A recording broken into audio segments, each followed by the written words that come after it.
Welcome to Faces Friday. Thanks for joining me. I'm Lynn Sherritt.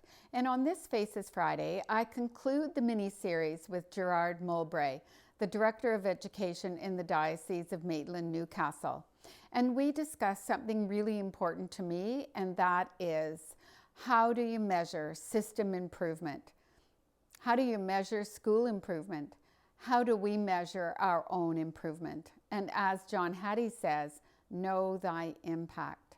As well, Jared and I talk about leadership, really important to both of us, both in calm times and in times of chaos.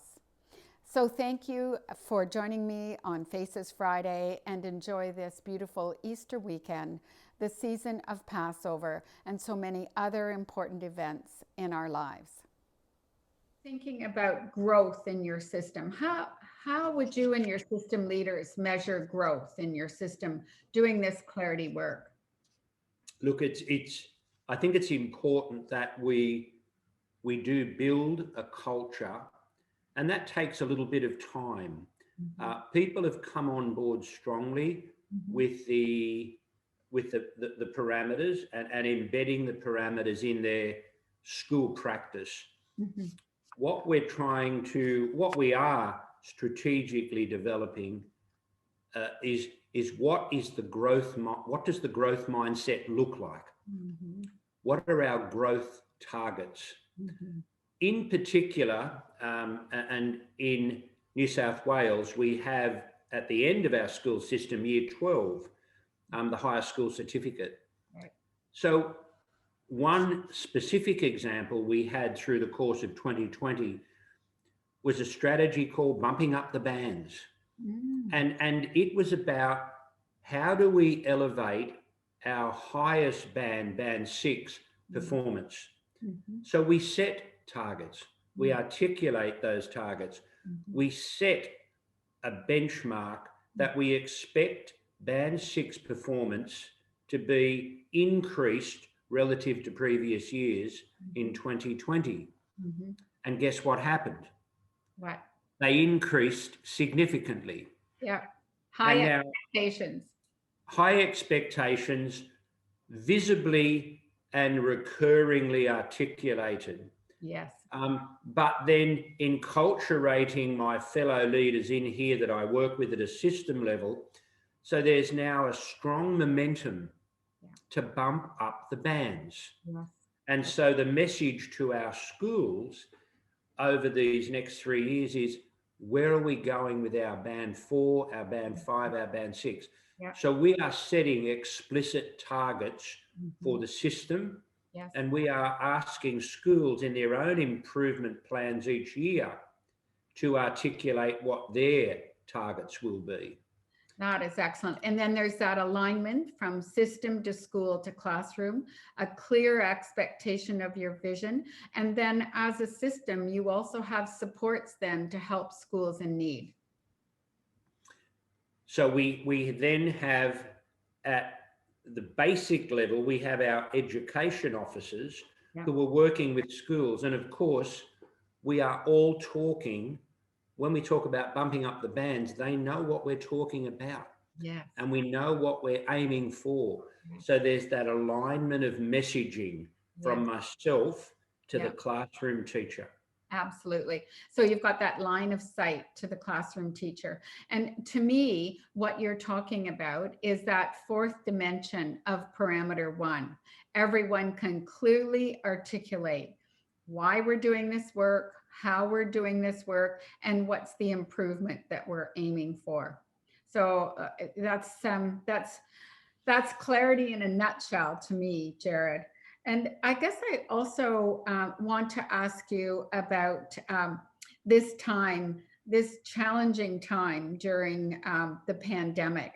What kind of advice do you have for your leaders, aspiring leaders, seasoned leaders? This has been a very challenging time. What are you saying to them? Look, I think this has been really an important time to demonstrate what leadership looks like when you have this type of crisis. And that is about calm messaging, strong messaging. Yeah. It is demonstrating that actually we can work through this very well together.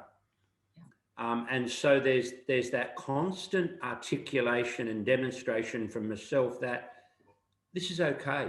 We understand that we are in the midst of a significant health crisis, Yeah. but we will not lose sight of our core business. And I'm really proud of the fact that through 2020, we were able to continue the momentum, meeting with yourself, meeting with our colleagues throughout the diocese. We simply went virtually. But I think the important messaging when you do have this type of crisis is school communities are looking for that calm, stable, directional leadership to keep the ship steady.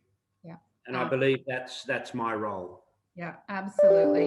And you do it very well. I must say, in all of our work, both on site, in person work, and on Zoom calls, I've really taken away that your schools are on this journey together. And so for me, I think what we've been saying is together we're better, that leading collaborative learning. And also I've experienced in working with you and your leaders and your school leaders and teams that success breeds success. So what I'm experiencing from your work is that the success down the road from one school is then transferred to another school when they listen to each other and say, oh, we might try that too. So I hear everyone learning from each other. I think what I've found important over the journey is that I can almost step back a little and allow the leaders at school level to become models to each other. So when we have our case management meetings, they are developing their own networks and the linkages across the diocese. We have a very diverse geographic diocese, but they are modeling to each other.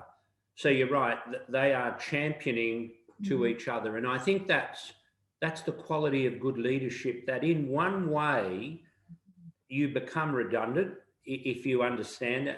But I think, I'll always be present. I'll always be there to ensure the priority of the journey. But it's working when the leaders at the school level are championing the work and supporting each other. That's the beauty of the work we're doing. Yes, absolutely. And a long time ago, someone said, the best leaders are those that lead from behind, and people just think the ideas are their own. So they make their ideas their own. But I don't want you to be going anywhere. No, I don't intend to.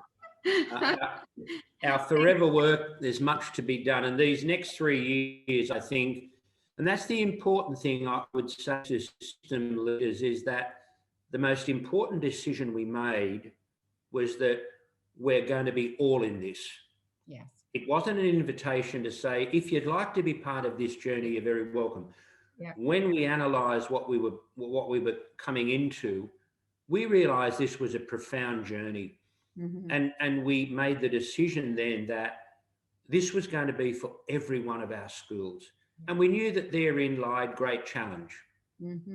But to be honest, over 12 months, schools have realised the great value of doing this together.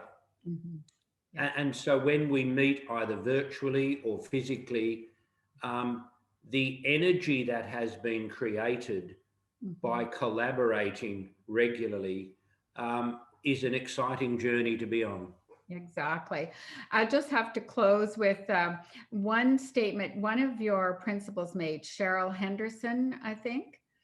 She said she's been in the business 50 years and this is the best professional learning she's had.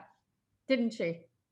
She did indeed. And I think I've often said it. I've been working in the diocese for 45 years. And I can say with absolute certainty that the initiative we've taken here with the 14 parameters is the most important learning agenda that we have set in the diocese in that time. So it's one that I'm incredibly energized by and proud of. Thanks so much. Thank you. What a way to end our conversation, Jared. Thank you so much. And my next best favorite thing to do will be to work alongside you in person. We look forward to that. I know we're working virtually in March, Yes. but we look forward to having you back in the country. Thank you, Lynn, very much. Thank you so much. Bye now.